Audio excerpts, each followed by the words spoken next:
আজকের রেসিপি শীতকালের স্পেশাল মটরশুঁটি কারি। এটা ভাত, রুটি, লুচি, পরোটা সব কিছুর সাথেই চলবে। আপনারা অবশ্যই ট্রাই করে দেখবেন, ভালো লাগবে।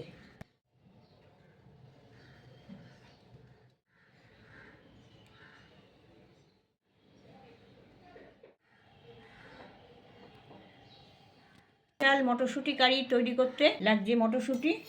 এটা আমি মিক্সির জারে দিয়ে দিচ্ছি, পেস্ট করে নেব। এখানে 150 গ্রাম মটরশুঁটি আছে। যতটা সম্ভব কম জল দিয়ে এটাকে পিষে নেব। মিক্সিতে আর একটা মশলার পেস্ট বানিয়ে নিচ্ছি। এর মধ্যে আছে 10-12টা রসুনের কোয়া, 1 ইঞ্চি আদা আর 2টো কাঁচা লঙ্কা। তার সঙ্গে 1 টেবিল চামচ গোটা ধনে পাতার ডাঁটি 1 মুঠো, আর 1 টেবিল চামচ কাশ্মীরি লঙ্কার গুঁড়ো, 1 চা চামচ হলুদ। এর সাথে একটু জল দিয়ে নেব।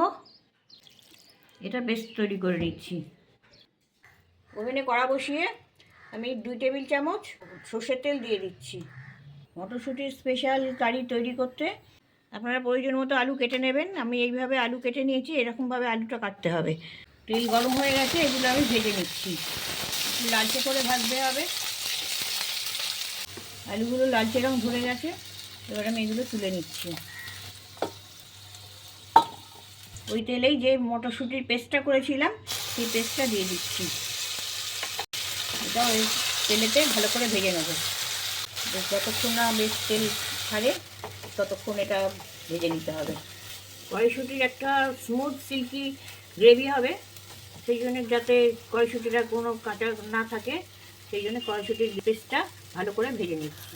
কড়াইশুঁটিটা ভালোভাবে ভাজা হয়ে গেছে, তেল ছাড়তে শুরু করে দিয়েছে। কড়াতেও আর আটকাচ্ছে না, মিষ্টি একটা গন্ধও ছাড়ছে। আর এটা পেস্টটা ভাজা হয়ে গেছে।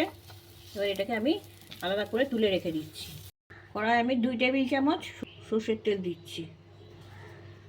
তেলটা গরম হয়ে গেছে, এটা 2টো শুকনো লঙ্কা দিয়ে দিচ্ছি। একটা ছিঁড়ে দিয়েছি, একটা গোটা দিয়েছি। 1/2 চা চামচ গোটা জিরে দিচ্ছি। সামান্য একটু হিং দিয়ে দিচ্ছি। এগুলো একটু নেড়ে নিচ্ছি।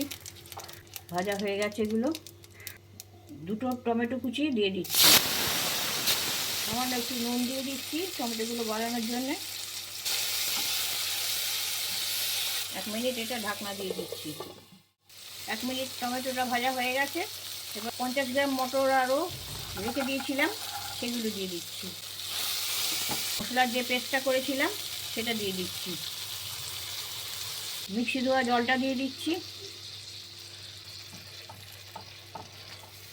স্বাদ মতো নুন দিয়ে দিচ্ছি।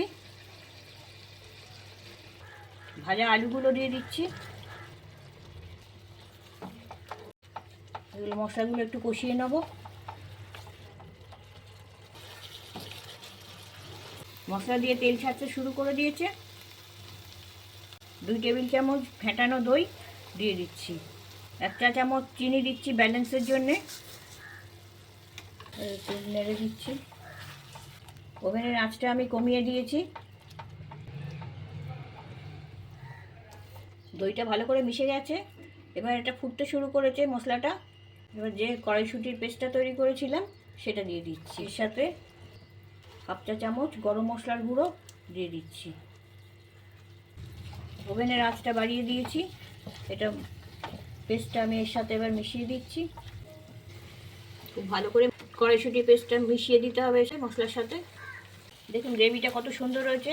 কড়াইশুঁটির পেস্টটা পড়ে এইরকমভাবে গ্রেভিটা তৈরি করে নেবেন। এবার আমার এটা মিশানো হয়ে গেছে ভালোভাবে। এবার 2 কাপ জল এর সাথে দিয়ে দেবো। জলটা ভালো করে মিশিয়ে দিচ্ছি। ওভেনের আঁচটা জোর রাখবেন। এটা ফুটতে শুরু করে দিচ্ছি। আমি কিছু ধনেপাতা এখানে ছড়িয়ে দিচ্ছি। একটু ঢাকনাটা দিয়ে দিচ্ছি। এবার আলুগুলো সেদ্ধ না হওয়া পর্যন্ত 5 মিনিট আমি ফুটিয়ে নেব। ওভেনের আঁচটাও কমিয়ে দিচ্ছি। ঢাকা দিয়ে 5 মিনিট ফুটিয়ে নিয়েছি। এবার আমি ঢাকনাটা খুলছি। গ্রেভিটা অনেক পাতলাই আছে।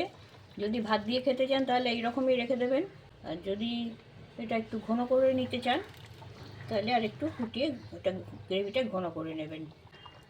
দেখুন গ্রেভিতে কড়াইশুঁটি আর কড়াইশুঁটির পেস্ট দুটোই দেখা যাচ্ছে। এটা ভাত, রুটি, লুচি, পরোটা সব কিছুর সাথেই চলবে।